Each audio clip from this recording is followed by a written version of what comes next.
It is time now for Morning Rounds. Joining us are CBS News chief medical correspondent, Dr. Jon LaPook, and CBS News contributor, Dr. Holly Phillips. First up this week, the Centers for Disease Control reported this year's flu season has been unusually hard on adults under the age of 64.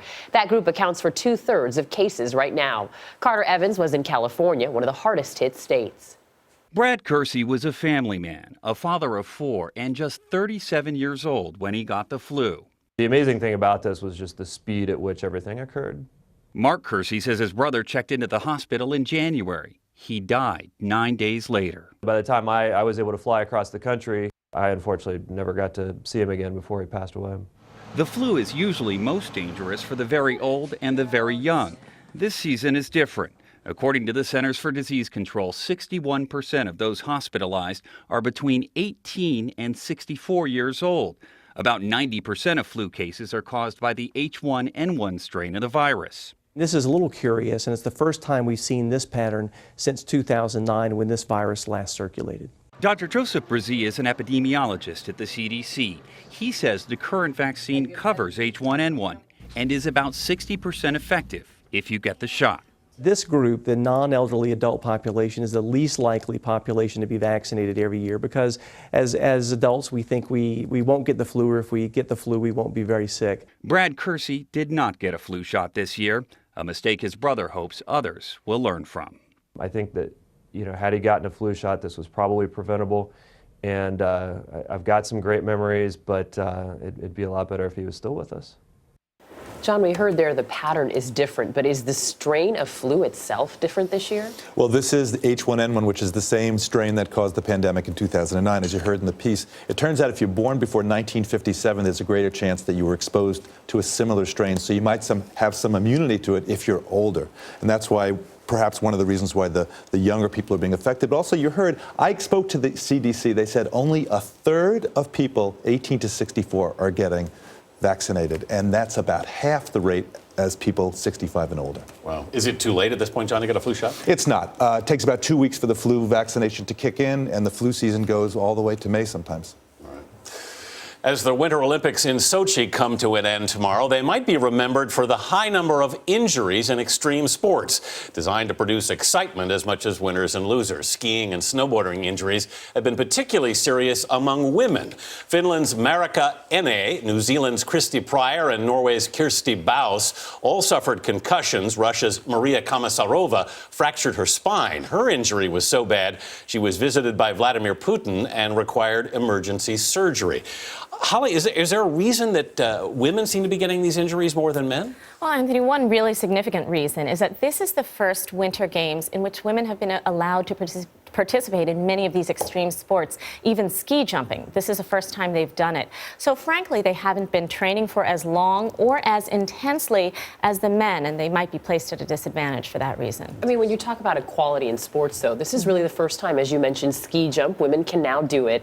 But do we have to take a step back and say maybe women's bodies are a little bit different in terms of what they can tolerate? Sure. I mean, it's a good question, Vinita. On one hand, we've come a long way from the 40s and 50s when experts said women shouldn't exercise at all. They could damage their reproductive organs. Well, we know that's not true.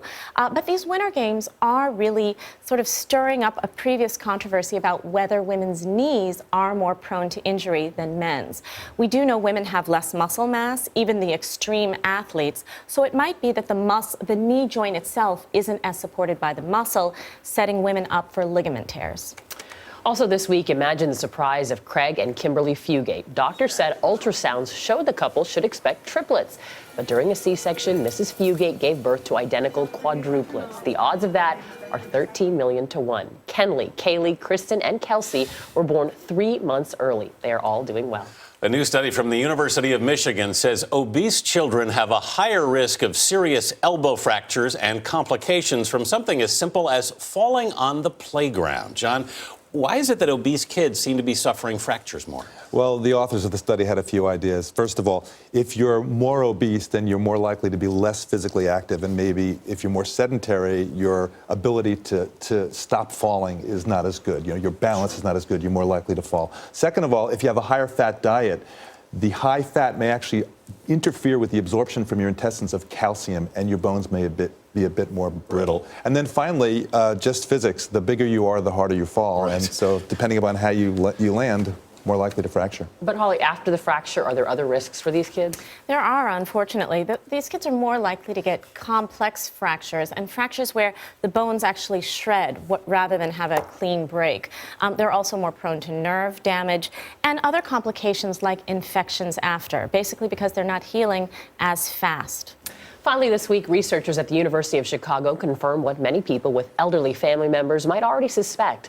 Being lonely or isolated has a significant effect on older people's health. So what is the effect, John? Well, loneliness makes you feel bad, and there are actually physiological reasons for that. Your blood pressure can go up, your stress hormones can go up, your levels of inflammation in the body can go up, and your ability to have a good night's sleep go down. So it basically all contributes to you just not feeling well. But there are some simple ways to make things better. Piers Morgan welcomed our own Gail King this week to talk about a new campaign she's working on at O Magazine to fight loneliness just by saying hello. Piers, this has happened to all of us. You're on an elevator with a group of people, and we all are looking at our smartphones. You can be on the elevator with 6 different people, and no one is communicating. Yep. And one of the things I like that we did in the magazine is, you know, we give you different things, encourage you different ways to engage with people. So I tried this today at the Hearst building. I said to the group in the elevator, do you guys want to hear an elevator joke? People were like, sure, go ahead. What was the joke? I said, what did one elevator say to the other elevator? Go on. I think I'm coming down with something. See, isn't that good? Well, it's terrible. Okay. I mean, that's the worst jokes but I've ever heard. it's so terrible that it's funny. Elevator joke can give you a lift. Absolutely. And it's really all about connecting with people. I think everybody would like to be recognized and feel some sort of human connection, even on an elevator. Yeah. Well, she said hello. Now we say goodbye. Dr. Jon LaPook, Dr. Holly Phillips, thank you.